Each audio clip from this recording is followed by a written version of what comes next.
안녕하십니까. 박은서 의원입니다. 국민의 뜻을 대변하는 의회를 위해 함께 노력하시는 장명영 의장님과 동료 의원 여러분께 감사드립니다. 그리고 군정 발전을 위해 맡은 바 직무에 최선을 다하고 계시는 정철원 군수님을 비롯한 공직자 여러분께 감사의 말씀을 드립니다. 담양군의 더 나은 미래를 위해 지속적인 관심으로 함께해 주시고 성원해 주시는 국민 여러분께도 이 기회를 통해 존경과 감사의 말씀을 드립니다. 본 의원은 오늘 민선 8기 담양 군정의 공약 이행 실태와 국민의 알 권리 충족의 필요성에 대해 말씀드리겠습니다. 이번 군정 질문과 답변을 계기로 담양 군정의 신뢰가 회복되고 그것을 발판 삼아 발전해 나가는 담양군이 되길 바라면서 군정 질문을 시작하겠습니다.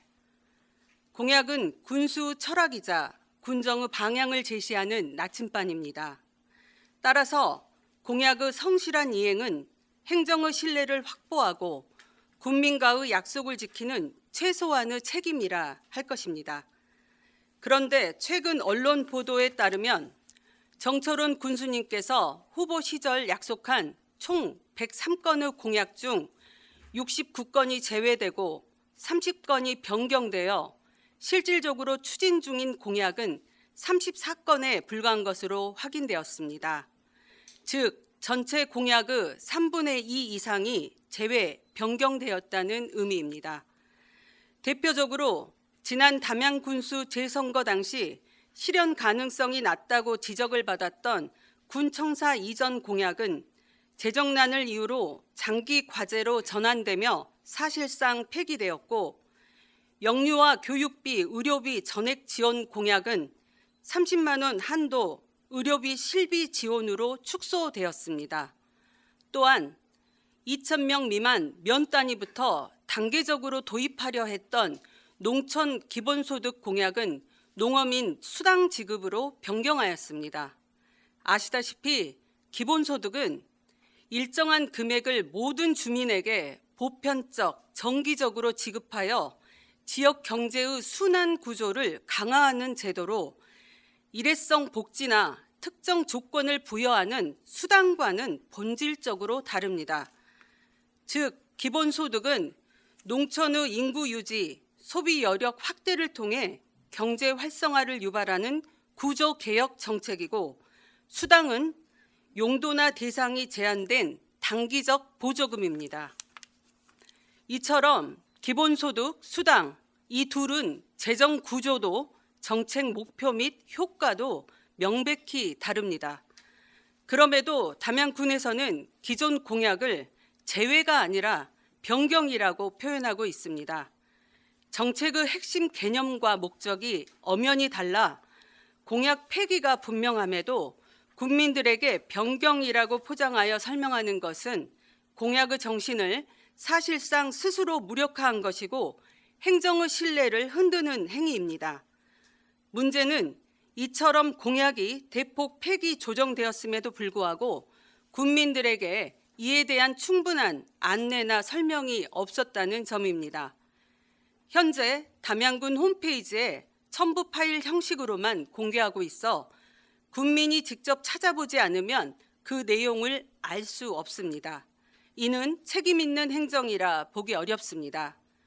적어도 지난 여름부터 강행한 국민과의 대화나 보도 자료 등을 통해 설명하실 기회는 충분히 있었다고 봅니다.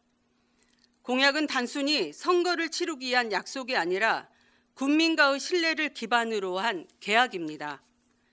재정이 어렵다면 그 사정을 숨기기보다 국민께 솔직히 설명하고 함께 대안을 모색하는 과정이 필요합니다. 이에 본 의원은 다음과 같이 묻고자 합니다. 첫째, 국민과의 약속이 변경되었다면 그 사실을 투명하게 공유하는 것이 행정의 기본입니다. 공약이 이렇게 대폭 조정되었음에도 국민에게 충실히 설명하지 않은 이유는 무엇인지 답변해 주시기 바랍니다. 둘째, 전체 공약 103건 중 69건의 공약은 제외, 30건의 공약은 변경한 구체적인 기준과 사유에 대해 답변해 주시기 바랍니다.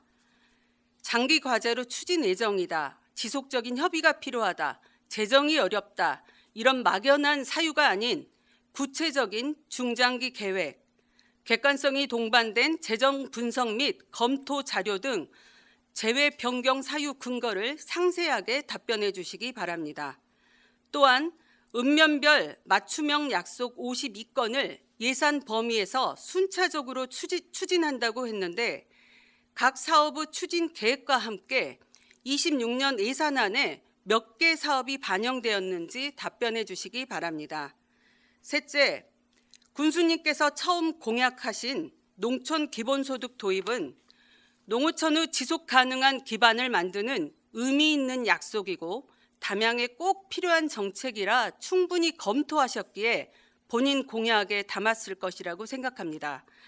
그런데 최근 정부가 추진한 농어촌 기본소득 시범사업 공모에 담양군은 재정이 어렵다는 이유로 참여조차 하지 않았습니다.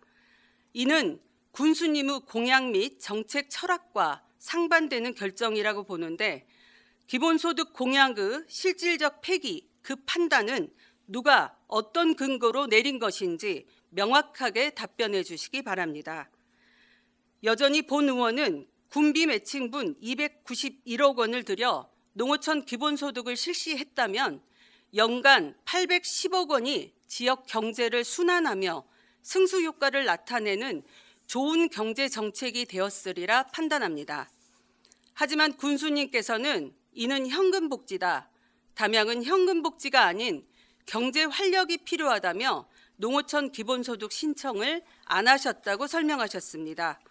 그렇다면 그 판단을 위해 군비 291억 원을 농어촌 기본소득에 투입하여 얻을 수 있는 경제적 효과와 농어촌 기본소득이 아닌 다른 정책에 투입하여 얻을 수 있는 경제적 효과를 비교 분석하셨을 거라고 봅니다. 그 판단에 사용된, 즉 농어촌 기본소득과 다른 정책에 각각 군비 투입 대비 발생하는 경제적 효과를 비교 분석한 계량적 자료와 함께 답변해 주시기를 바랍니다. 추가로 경제 활성화 및 인구 유입 대안으로 경마공원 유치를 약속하셨는데 현재 진행 사항에 대해서도 답변해 주시기 바랍니다. 마지막으로 이재명 정부 지방재정 분권 확대 기조에 따라 담양군이 어떤 준비를 하고 있는지 질문드립니다. 재정 자율성이 확대되는 만큼 담양군이 구체적인 방향과 전략을 가지고 선제적으로 대응해야 합니다. 이 시기를 기회로 활용할 좀 더 치밀한 재정 확보 전략이 필요하다고 보는데 이에 대한 세부 계획을 구체적으로 답변해 주시기 바랍니다. 군민은 행정의 대상이 아니라 정책의 주체입니다. 약속이 바뀌었다면 이유를 설명해야 하고 그 과정에는 반드시 군민의 참여가 필요합니다. 공약은 종이 위의 약속이 아니라 군민의 믿음 위에 세워진 계약입니다. 그 믿음이 흔들리지 않도록 투명하고 책임 있는 행정을 펼쳐주시기를 당부드립니다. 존경하는 국민 여러분, 작년에 이어 올해도 담양군의 재정 여건은 갈수록 어려워지고 있습니다. 이러한 현실이 지역 경제의 위축이나 국민의 부담으로 이어지지 않을까 우려됩니다. 그러나 지금과 같은 어려운 시기일수록 행정은 관행적 집행에서 벗어나야 합니다. 한정된 예산이라도 국민의 삶에 실질적 변화를 가져올 수 있는 곳에는 과감히 투자하고 불필요한 지출은 줄이며 재정의 우선순위를 사람 중심의 정책으로 세워야 합니다. 국민의 삶의 질을 높이는 군정이 되도록 저 역시 제가 맡은 역할에 최선을 다하겠습니다. 다사다난했던 2025년 한 해가 어느덧 저물어가고 있습니다. 올 한 해 동안 함께 걱정하고 땀 흘려주신 모든 국민 여러분께 깊이 감사드립니다. 다가오는 새해에는 국민 한 분 한 분의 가정에 행복과 희망이 가득하길 기원드리며 이상으로 군정 질문을 마치겠습니다. 끝까지 경청해 주셔서 감사드립니다.